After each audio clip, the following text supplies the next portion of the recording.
Hey there, Gary Parrish. Welcome back to the CBS Sports Eye on College Basketball Podcast, where we sometimes discuss camel fighting dodo birds and leaky black. Matt Norlander is here with me. If you're watching on YouTube, please smash the like button like you're Brandon Davies. You have consent. And if you haven't yet, subscribe to the YouTube channel. Please knock that out while you're here. Let's get into it. Since we last sat in front of these microphones, UConn improved to 10-0 with a 75-54 win at Florida. It was a total beatdown on the road. UConn, by the way, isn't just 10-0. UConn is 10-0 with 10 double-digit wins, the last 5 of which have all come against top 55 KenPom teams. The Huskies killed Alabama, Iowa State, Oregon, Florida. They've killed people at home, on the road, neutral courts. Deadleg, you spent time at UConn with Dan Hurley in the preseason. Did he know back then that he had a team that could win the national title? Because 1 month into this season, it certainly seems like he has a team that is capable of winning the national title.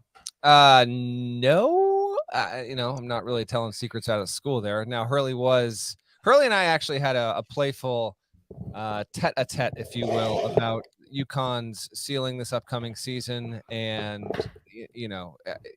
I think we are both, if he was taking true serum, he would not have expected a 10-0 record with 10 wins by double-digit margins. So certainly plenty of optimism. I actually walked away from that preseason practice thinking that, I remember talking to Hurley about Donovan Clingan, who's the backup big and has been awesome. And thinking like, he when in practice, he looked like he was capable of playing 20 minutes a game. Right. And Hurley was telling me, if we can just get this guy 10, 12 minutes a game, Matt, give Sanogo a breather. That'll be huge for us. He was hoping that he would be able to help out in spot duty. He has become one of the better freshmen in America. In fact, there's a lot of reasons why UConn's 10-0 to this point. They have, as expected, team is 9 deep. I did mention that in my preseason team rankings. I put UConn 28th overall. Everyone undersold UConn, no doubt about it. It's just one of those things. But in that, I said, UConn should be 9 deep. And that was based off of, in talking to the staff and also seeing them up close, thinking that they really would have the capability to play 9 guys. And that's really what it's come down to so far. But it's been because Clingan has been as good as he's been. Alex Caraban, another freshman. Those two are ahead of schedule. And then you throw in like the San Diego transfer, Joey Calcaterra, way better than expected. He is a 58.1% three-point shooter at this point, GP. So the team I saw in stores in October at that practice looked like a group with good promise. I thought, yeah, this team is capable of winning the Big East. Now, I didn't pick them to do that. Clearly, I'm not going to rewrite history here, but it has been able to just take every single opponent it's played, have a great scout, play well. They haven't had a game yet where there's been 4 or 5 guys having an off night. In fact, against Florida, the backcourt really didn't play well. Everyone else did. But when you go down the roster at this point, Sanogo's still the best player. He's the preseason player of the year, 18.5 a game, 7 boards. Hawkins is at 13 points a game. Tristan Newton has been better than they expected, I believe. 11 points, 4 boards, 4 assists. And then, he's just Clingan is at 9. Caraban's at 9. Calcaterra's at 9. And then Andre Jackson, who might be like a top 3 athlete in college basketball. He's insane. He is a joke, okay?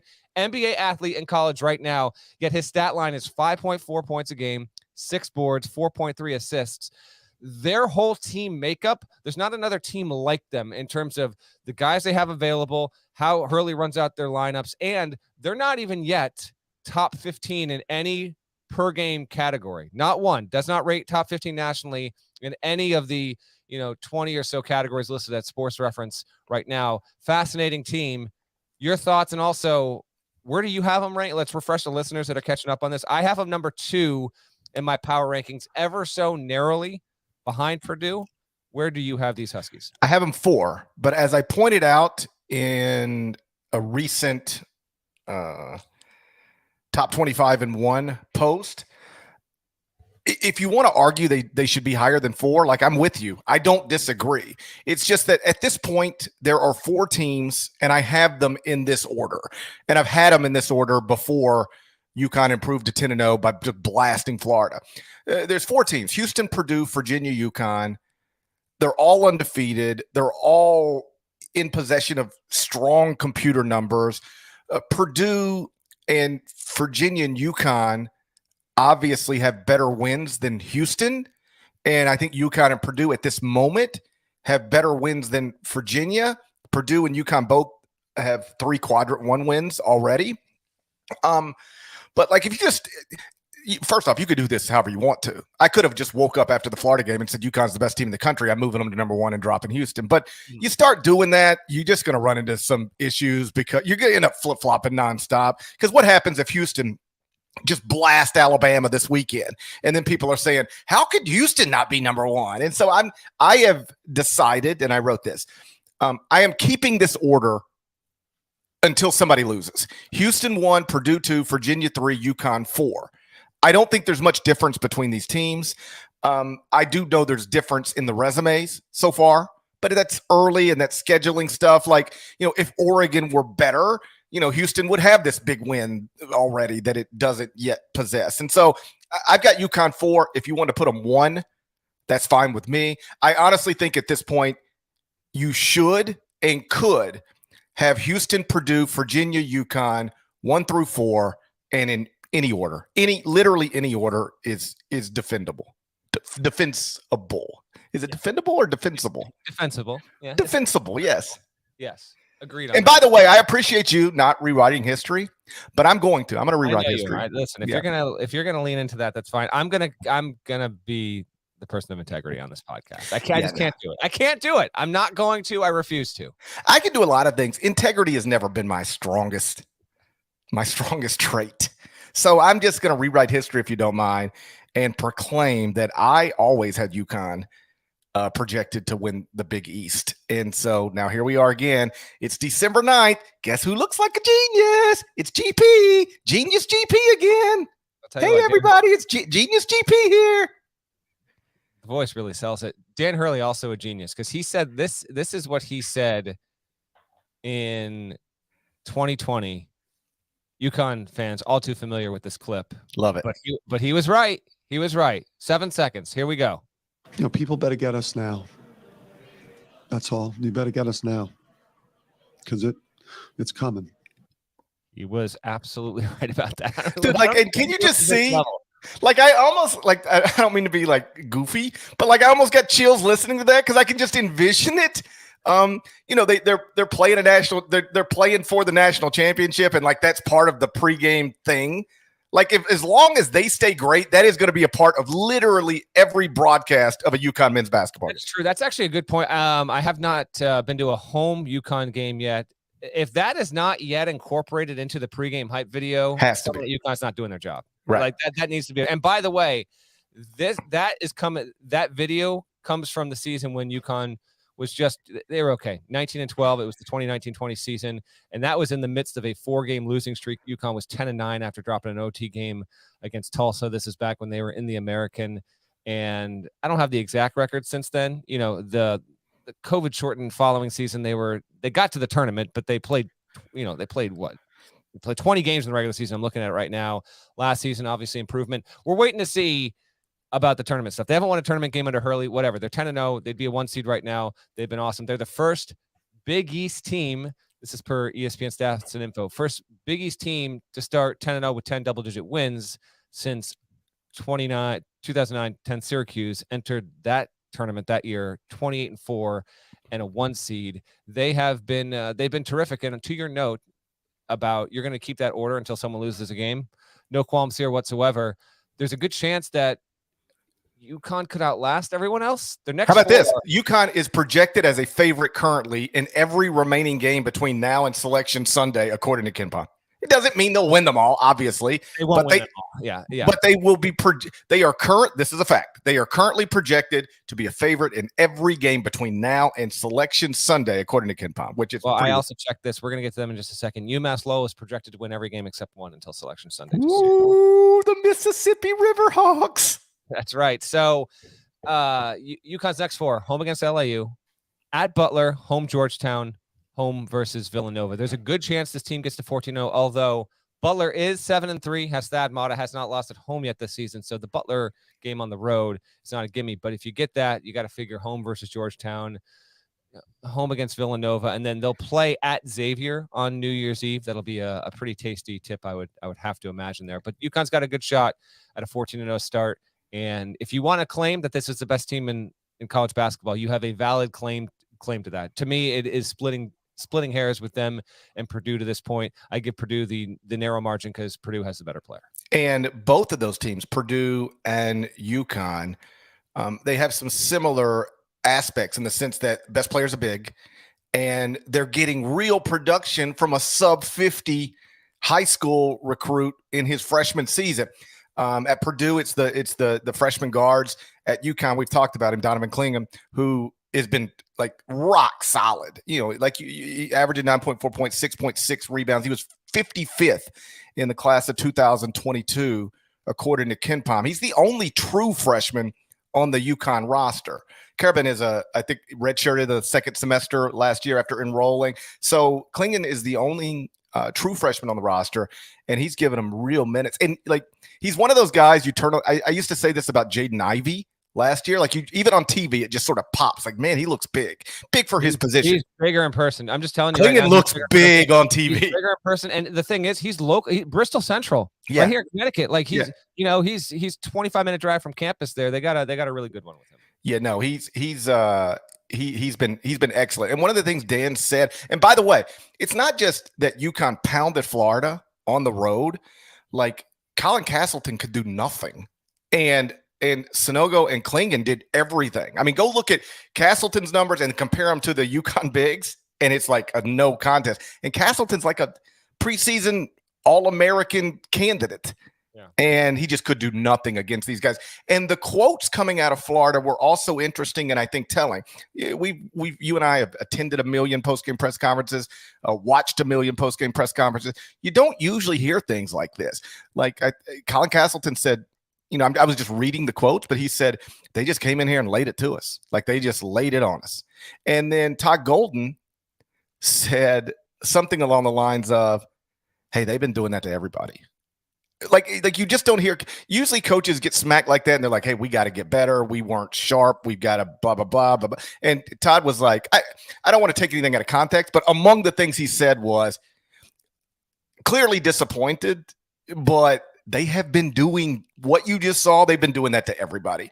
And that's true. They look great. And so, we'll see where it goes from here, but it looks like at this moment, and we'll get to Creighton during the Final 4-1. But at this moment, with the preseason Big East favorite, on a 3-game losing streak, and the perennial Big East favorite Villanova, 2-0 since they got Cam Whitmore back in the lineup. But the record's not great under first-year coach Cal Neptune. It does appear at this point that UConn is a clear favorite in the Big East. Let's move on. Ohio State beat Rutgers late Thursday on a buzzer-beating three-pointer from Tanner Holden. It was a great shot, but it should not have counted. We're going to talk about the referee screw in Rutgers next, but first, a word from our partners. Don't stop watching. Christian Pulisic. Outstanding from the American. All skill, all class, and all American at work across the pond. Pulisic finds the net. The UEFA Champions League. Stream Chelsea matches live February on Paramount Plus. So Ohio State beat Rutgers late Thursday on a buzzer-beating three-pointer from Tanner Holden. It was a great shot, but it should not have counted because Holden exited the court and then returned just before catching a pass from Bruce Thornton, which is simply against the rule that states a player cannot step out of bounds and then return inbounds and be the first person to touch the ball after he returns inbounds. Deadleg, how did the refs miss such an obvious rule violation that literally cost Rutgers a quad one win on the road? Because if you go back and watch the replay, Steve Peichel saw it and is pointing at it. Another Rutgers player is pointing at it. Like the other people standing on the court knew what happened, and the refs just absolutely missed it. It's not reviewable. Game over. Congrats to Ohio State. You take wins however you can get them. But, man, if you're Rutgers, you got to feel sick. Right. There was a little bit of back and forth with a lot of people because Billis was the first to point this out. A little truth corner here, GP. In the moment, I did not realize that he had stepped out and come back in. Did you? Well, in the moment, I was on an airplane. So I didn't see it. The first thing I saw on the airplane, because you can't you can't the Wi-Fi is not good enough to stream the game. It just isn't. I wish it were. Someday it probably will be, but it wasn't on my Delta situation, and you had ESPN, but not ESPN2 because this was an ESPN2 game. No, I was a Delta flight, but on my flight, my flights from home from New York are direct flights to Memphis, and it's a smaller plane. No TVs on the plane. So it's a smaller plane. You do not have TVs. You can't stream it on your computer or iPad. The Wi-Fi is just not good enough. So the first thing I saw was like tweets from you and other people who, cover college basketball. It's like Tanner Holden, oh my God, buzzer beater. And then the next wave of things I saw was like, hold up, this should not have counted. So I can't tell you whether I would have noticed it live or not. Knowing me, I probably wouldn't have, but I couldn't see it live. But clearly you go back and watch the replay, which I've watched like 10 times now. Steve Peichel, you can see him pointing out of bounds and looking at the ref, and then a Rutgers player is also trying to talk to a ref about, hey, he was out of bounds.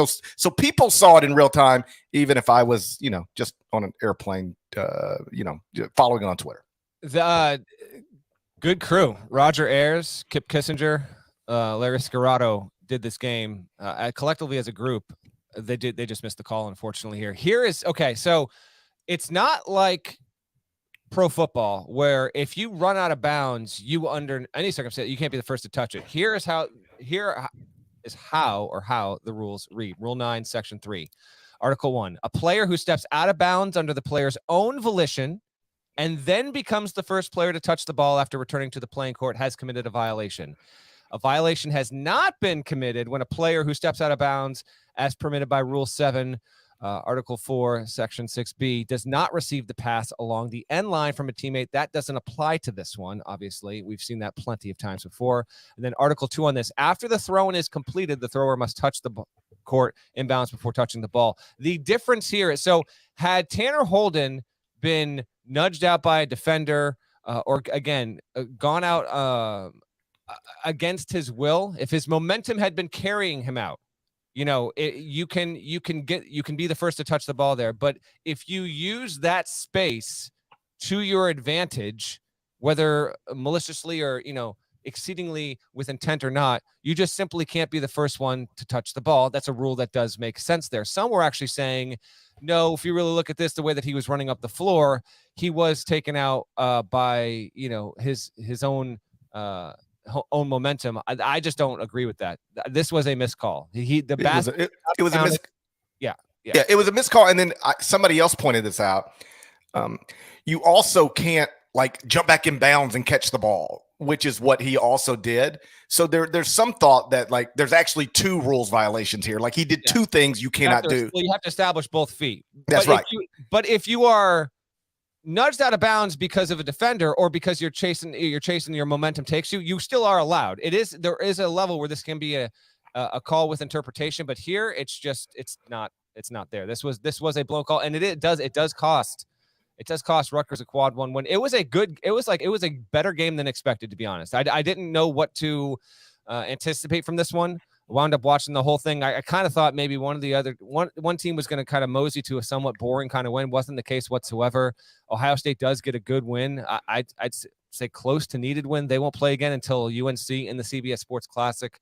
I'll be there. That's next weekend there. But in getting the win, it is the first top 30 win for Ohio State at KenPom. They have the win over Texas Tech in Maui. Right now, TTU is outside the top 30, and I thought they weren't at full strength. No Isaac Likely in the game. He had the lead because of a family matter there. Bryce Sensabaugh is coming along nice. Zed Key had a good game. Actually played really well against Cliff Omarui. Key had 22 points and 14 boards. So a good win for Ohio State. It just, Tanner Holden's points of his only ones of the game came on the last shot, and they shouldn't have counted. And this is where fouling up 3 can bite you. Okay. It is not universal. This is why some coaches still say, I won't do it, because the percentages are slim, but they can still happen. Rutgers fouled up when it was up 3, less than 6 seconds to go in this game. Bruce Thornton, and I know you didn't see it, GP, so I don't even know if you're aware of this part of it, but so they're up 3, they foul with 5 and change left. Bruce Thornton hit both of his foul shots. The lead's down to 1. Then Ohio State fouled Caleb McConnell. He goes to the line. He hits 1 of 2, gets to a 2-point differential. And then, unlikely as it was, They wind up getting the three, the erroneous three. Ohio State, bada bing, bada bang, bada boom. It wins the game. Rutgers loses. And so the chances of that entire sequence happening and backfiring on Rutgers was small, but it happened. Officials missed the call. Rutgers gets cost a quad 1 win, and now Ohio State is up to 7-2. Yeah, I am a proponent of foul up 3. Like, I'm a believer in that, but time matters as well. My understanding from talking to coaches who have done all the analytics on this is that the numbers say up 3, less than 8 seconds, the proper thing to do is foul, but it is not as overwhelming as some people like to say. Like, the numbers do say you should do it, but it's not like 90%. It's like I don't want to put a number on it, but it's not as overwhelming as you might assume if you're a foul up 3 guy. I don't know if you saw this. Somebody pointed out in the YouTube comments. I did see this last night. Give credit where credit is due. It was John Fanta, I think Randolph Childress, Chris Mack were talking to Chris Holtman after the game. Did you see this clip? I did not. It's actually a great story. So Holtman is talking to them about the end of the game, and he said, here's the truth.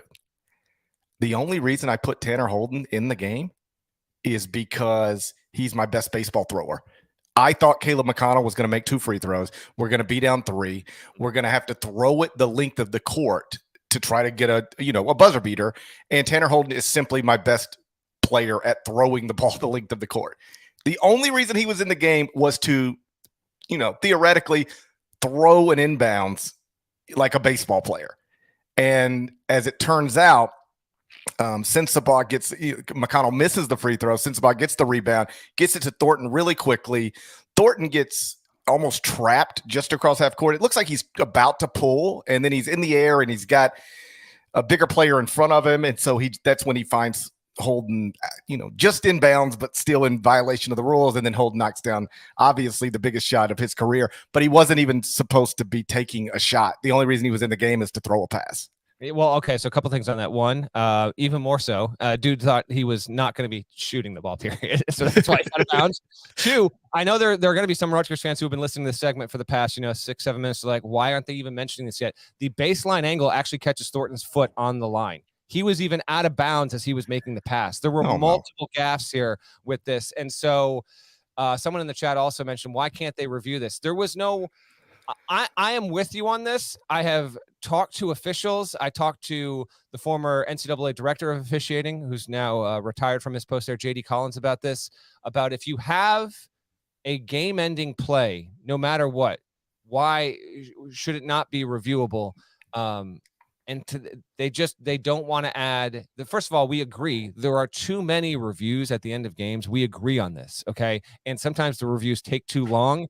It is a plague on the sport. It's not just a plague on college hoops. It happens in many, many sports at this point. We don't want more, right? We want the action. We want to be riveted in the final 2 minutes of a game and have as few stoppages as possible. I'd be on board with literally getting to the 2-minute point and saying each team, you get one more timeout. That's it. You coach your team. You do this in practice. Let's not have 3, 4 timeouts per bench here. And I wish that was the case, but they just haven't gotten to the point where if there is not a whistle, if it's just open play, game ends, we miss it. That's it. Ideally, yes, it would be better in this situation to have to arbitrate and have the right call there.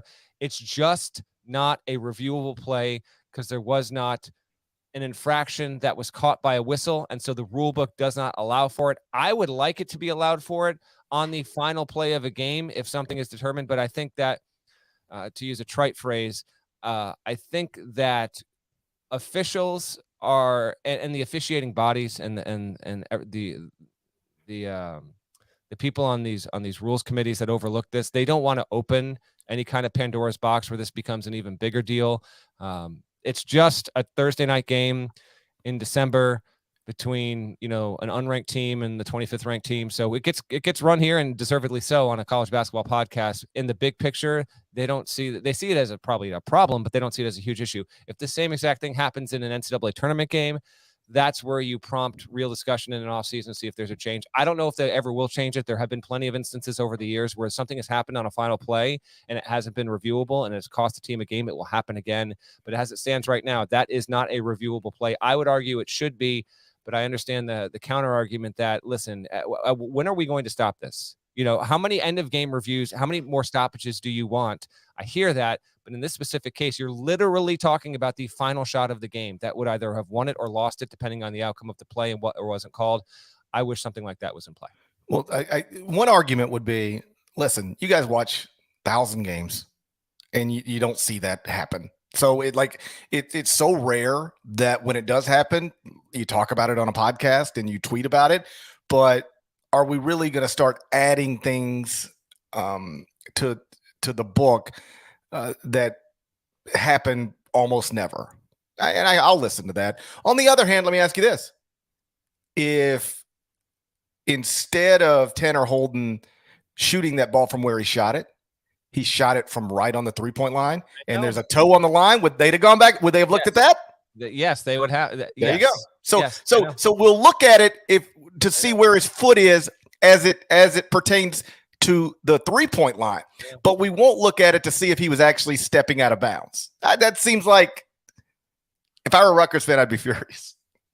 As you should be. I would argue this should be reviewable. I would too. I would argue that my understanding though is that this is not a reviewable call. There's a chance I misinterpreted it. No. It's not reviewable. Nobody's even arguing otherwise. It's not reviewable. What I would argue is you can get very specific with this. How about this? You ready?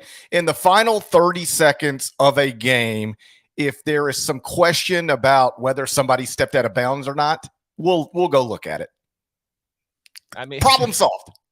I think that exact wording should be added to the rule book. Yes.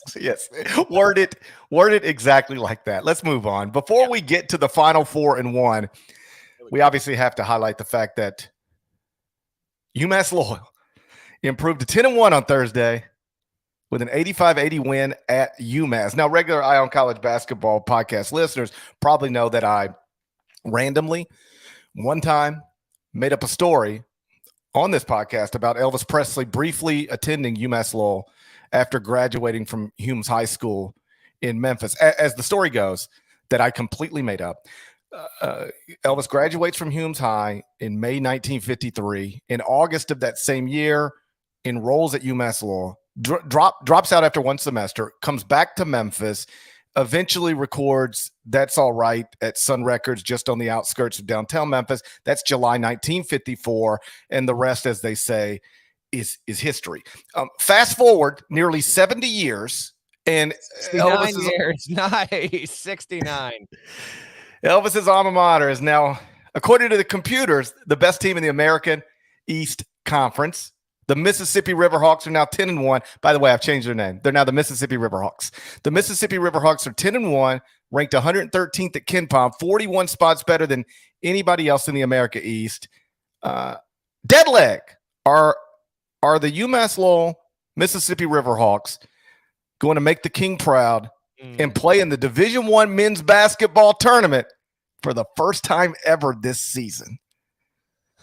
Look out, America East. We got ourselves a situation here, my man, because UMass Lowell at 10-1, right there with the likes of Vermont and Bryant, the two preseason contenders. UMass Lowell clears those teams right now in record and in predictive metric standing across the board here.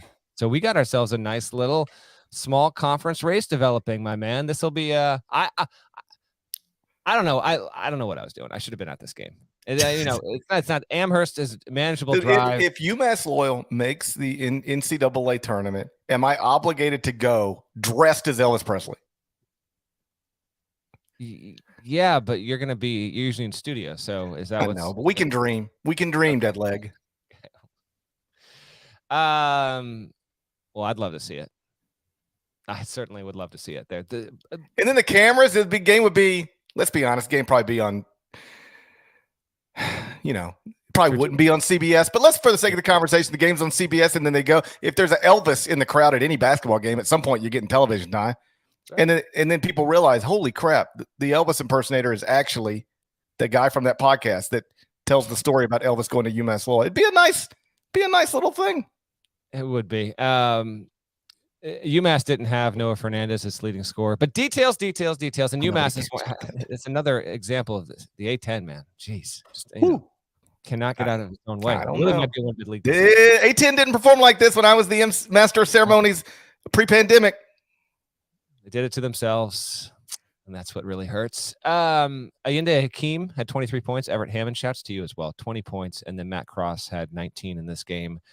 Good job by the Mississippi Riverhawks, man. They're projected, as mentioned before, projected to win every game except one against Vermont. Doesn't mean they will. They definitely will not. But projected 26-5 record. Program has never won more than 15 games since it joined D1 in 2013. It's obviously Pat Duquette's going to do that. He's going to best that easily. And you would think that at 10-1, minimum 20 win season ahead, and really a very solid chance. You've gotten this far. Yes, really good chance at winning 24, 25, 26 games. So we had to take at least a minute here. And all, like, you know, not even tongue in cheek, man. Shouts to UMass Lowell. They're good. Dude, no, seriously. Do you realize the only two teams in the country with 10 victories are UConn and UMass Lowell? They're the only Mississippi Riverhawks. The only two. Again, as of Friday morning, UConn, UMass Lowell, only teams in the country with 10 in the W column. Shout out to those Riverhawks. They might be going to the NCAA tournament for the first time. Remember, this was a Division II program for a long time. Famously won the Division II national championship in 1988. I guess most people, college basketball fans, connect that year to Larry Brown. Famously won the Division II tournament? Yes. I think everyone just learned that. Everyone. Yeah, most. I understand most people connect that. You know, like you go 1988 college basketball. People go, oh, that's Danny Manning, Larry Brown, winning the national title at Kansas. Me. The thing I remember, first thing, you know, like word association, GP, 1988. I go, Mississippi Riverhawks won the D2 national title.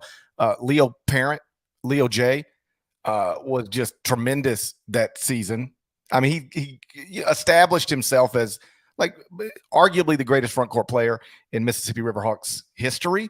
Don Dissette was the coach. And then, of course, as you remember, Don left after that championship season to become the head coach at UNC Asheville. In trivia time. Who replaced Don Dissette as the Mississippi Riverhawks coach in 1988? If it's not Pat Duquette, current coach, then I have no damn idea. Stan Van Gundy. No. That's a fact. Stan Van Gundy coached the Mississippi Riverhawks immediately after they won a national championship. That's a fact. Next up for Elvis's alma mater, St. Francis of New York on Saturday. Then it's Rhode Island on Tuesday night. Watch out, Arch. He needs to watch out, man. It's not going so well. 2-7 for the Rams. Ooh, Elvis Presley's Mississippi Riverhawks are coming for Rhode Island. Somewhere that 8-10. All right, let's pick some games. Final 4-1. Now, do you want to update us on the records? I feel like I'm pulling away. Are we worried that I'm going to get so far ahead of you that it's not even competitive, say, like come late January, early February? Nope. You know, GP, you improved on last week. You're only 2 games under 500. Norlander is at 500. And there we go. You're getting close, though. You're getting close to pulling away, though, GP. I'm starting to think I might just not be good at picking games. You're not starting to think. Maybe I'm just not good at picking games. It's been there. That's the point. Again, this is a preview segment, nakedly dressed up as a pick segment. Feel free to fade us, particularly GP, as aggressively as you mean. Game 1, Saturday, 3 p.m. Eastern, number 8, Alabama. Number 1, Houston, inside the Sampson Center. I just think Kelvin at this point deserves to have the building named after him. You can watch it on ABC. Ken Palm has it, Houston -8. 8. Man. Houston, Bama. This is Billis and Shulman on the call. Shouts to Shulman, Dan Shulman, dedicated Eye on College basketball listener. As noted in my power rankings on Thursday, this is the second time ever and the first time since 1966 that Houston has hosted a top 10 affair. Okay, both teams ranked in the top 10, and Houston's hosting the game there. So just a big game. Alabama is playing in a top 10 matchup for the first time since 2002. And who was involved in that game, you ask? Kelvin Sampson. Alabama was 8th. Oklahoma, coached by Sampson, was number 3 when that happened back in 2002. How about that? Alabama is, by the way, playing the number 1 team in the AP poll while being ranked in the top 10 for the first time since 76. Okay, so it's the first time Bama's been in this kind of game of any kind since 76 when they're playing a number one. It's the first time since Houston hosted top 10 affair since 66. Big time stuff overall. I do want to shine a quick light on Brandon Miller. He's been the best freshman in America through 5 weeks. 19.1 points a game. That's the most of any freshman in the country. He'll need to come up big. And Alabama is physical. They are a great rebounding team. I think they average more boards per game than anyone in the country at this point. And they're great on the defensive end specifically there. So Houston's aggressive. I think this can be a really good matchup. That number is big. By the way, Marcus Sasser, I guess, got hit in the eye. Now, he's supposed to play. I got hit in the eye. What are you talking about? No. You did not get hit in the eye. Your momentum, your own volition, the rule book says you didn't hit that dress. That dresser didn't hit you. You hit that dresser. Let's just be clear about that. Okay? That's true. Stationary object, inanimate. Marcus Sasser was involved in a game and another human got him in the eye. He was wearing some shades as he was doing some media availability on Thursday. He is determined to play in this. So I guess I would expect him to. Cheapy, that number's big, but I will not stray. Do you remember? Do you remember the rule? I know I can't pick against Grady Dick as an underdog, and I know I always go opposite you in game 3. Those are my only rules. Okay. My rule is I will not pick against Houston when covering the spread until Houston proves it won't do it. So I will take Houston to cover. You said it was 8 or 9? 8.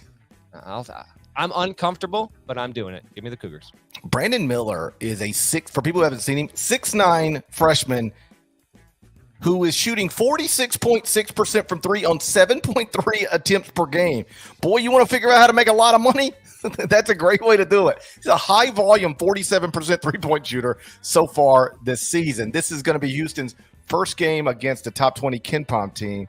The Cougars are 9-0. They got 7 double-digit wins. Marcus Sasser, by the way, 4th right now in the KenPom Player of the Year standings.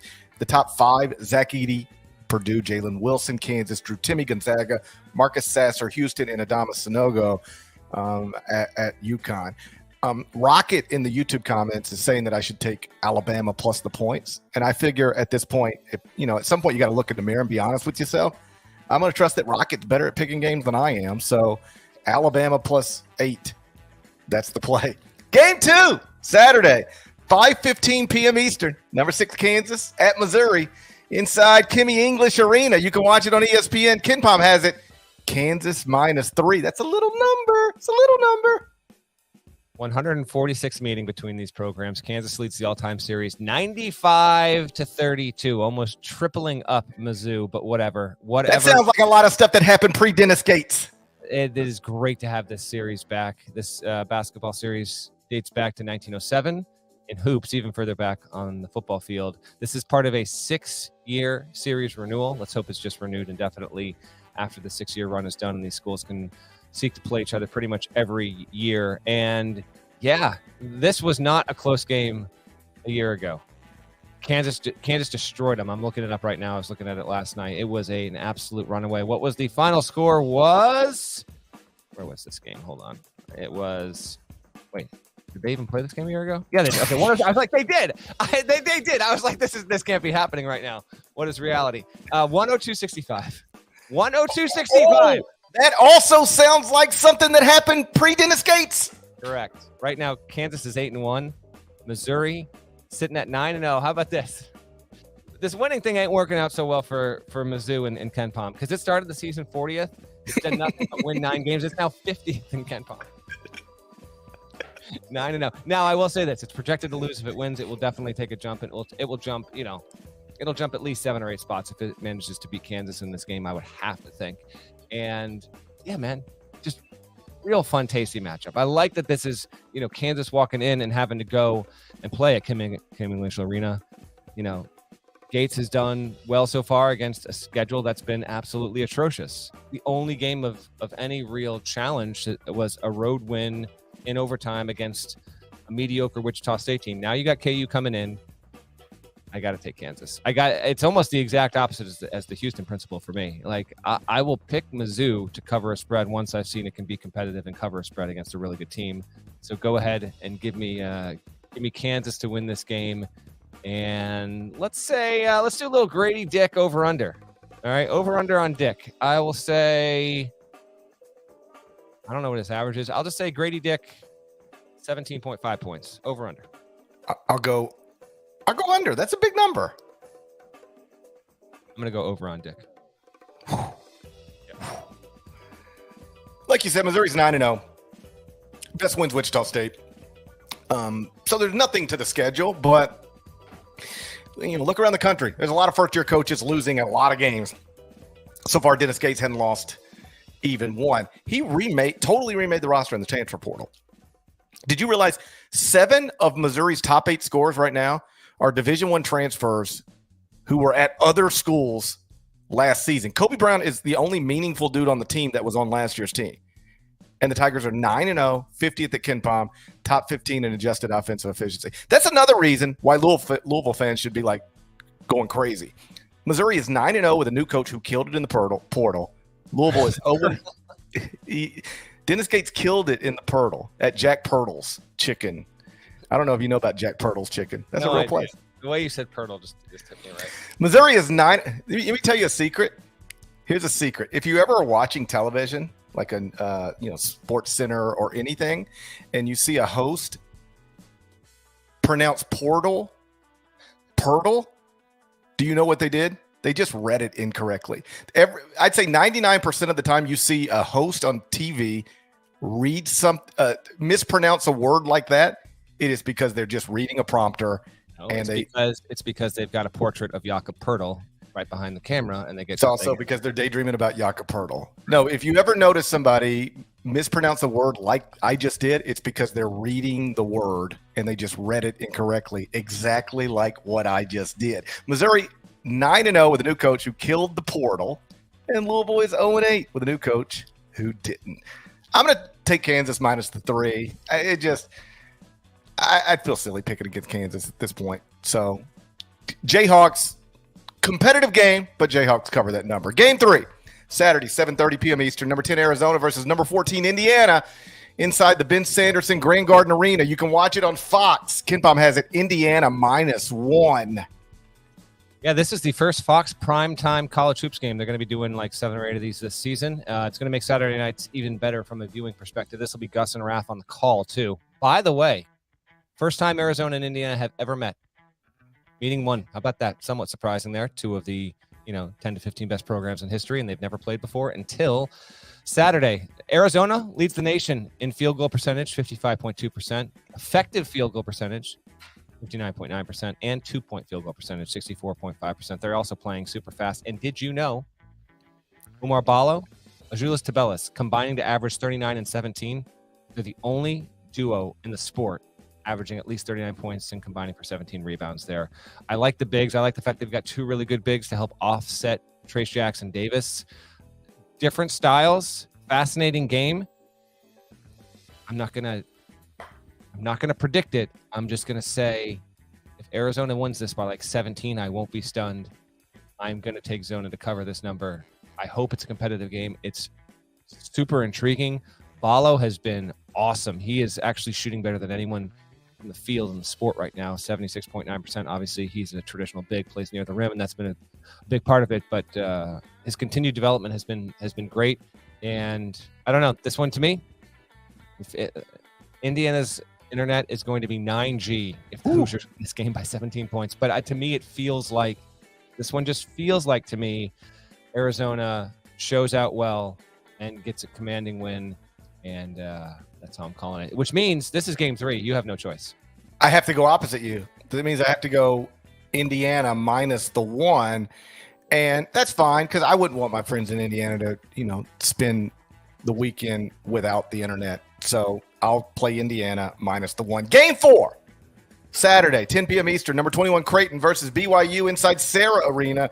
You can watch it on FS1. KenPom has it Creighton -9. This is a part of the Jack Jones Hoop Fest in Las Vegas. You don't know anything about Jack Jones. Tell me what you know about Jack Jones. I don't know anything. I know plenty about Jack Johnson. But Let me educate you real quick. Okay. Jack Jones, more formally known as John Paul Jones. I know plenty about John Paul Jones. Boom, boom, boom, boom, boom. Name that bass line.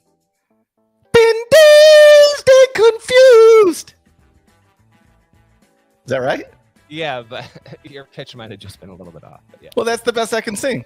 All right, I hey, never, listen, got it. I never John pretended Paul I'm the Jones. front man of Candlebox. Hey, are you telling me that the long-established bass player for Led Zeppelin, and also key cog in three-man supergroup, Them Crooked Vultures, has gone about setting up a standalone college basketball MTE game in December? Is that where we're at right now? Yes, Robert Plant is touring with Alison Krauss, and John Paul Jones is doing multi-team events at the Mandalay Bay. That's exactly what it's wild. Nobody would have predicted this, after Physical Graffiti came out. That's correct. Nobody would have predicted this.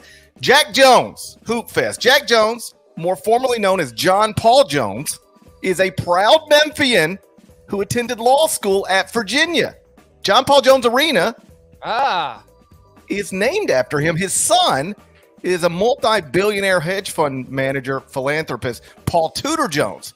He also went to Virginia, donated $35 million to help build Virginia's basketball arena in exchange for naming rights, and he named it after his father, who is, just so we're clear, not the former bassist for Led Zeppelin. I have long lived with the impression, and will continue to do so, that Virginia's home arena is also named after the bassist from Led Zeppelin. If you go to like John Paul Jones Arena Wikipedia page, it actually says it is sometimes incorrectly referred to as being named after. I don't care what it says.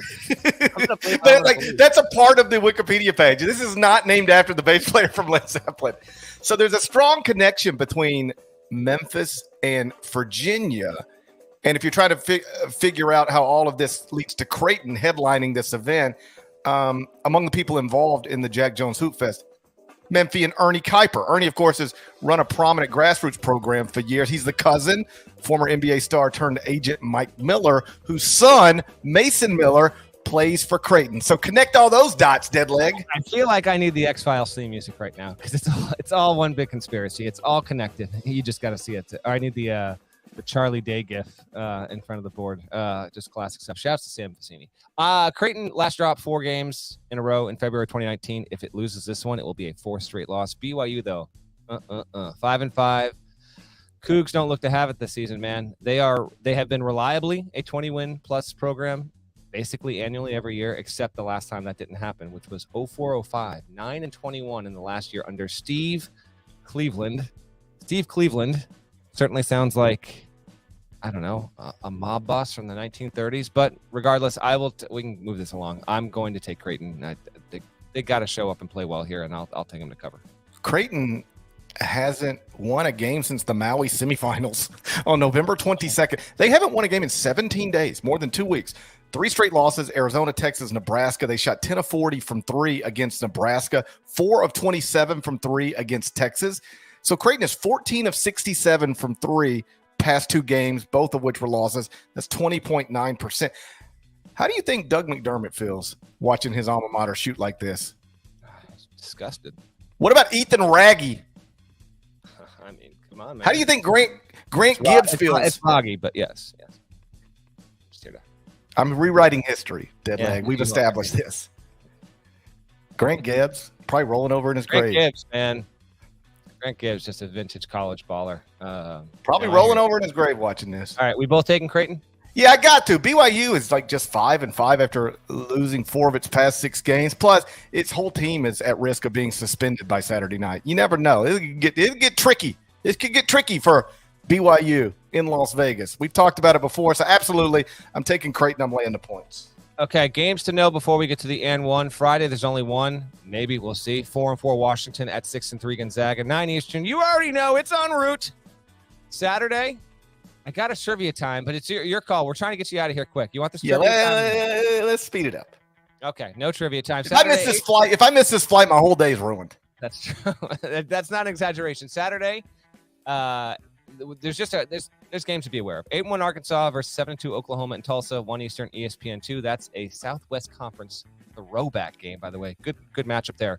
Also on Saturday, 7-2 San Diego State versus 7-3 St. Mary's in Phoenix, 2 Eastern, ESPN+. Crosstown Shootout, 6-3 Xavier at 6-3 Cincinnati, 3 Eastern on ESPN2. That game is always worth the watch. Weirdly kind of buried in the middle of the afternoon there, though. Because it's always worth the watch because they might fight. They might. Actually, they very well might. We'll see, obviously, Xavier first-year coach Sean Miller, second-year guy Wes Miller, Miller on Miller in this game. 7-2 Memphis versus 8-0 Auburn, by the way, in Atlanta, 5 Eastern on ESPN2 on Saturday. We'll see what the Tigers can do in that spot.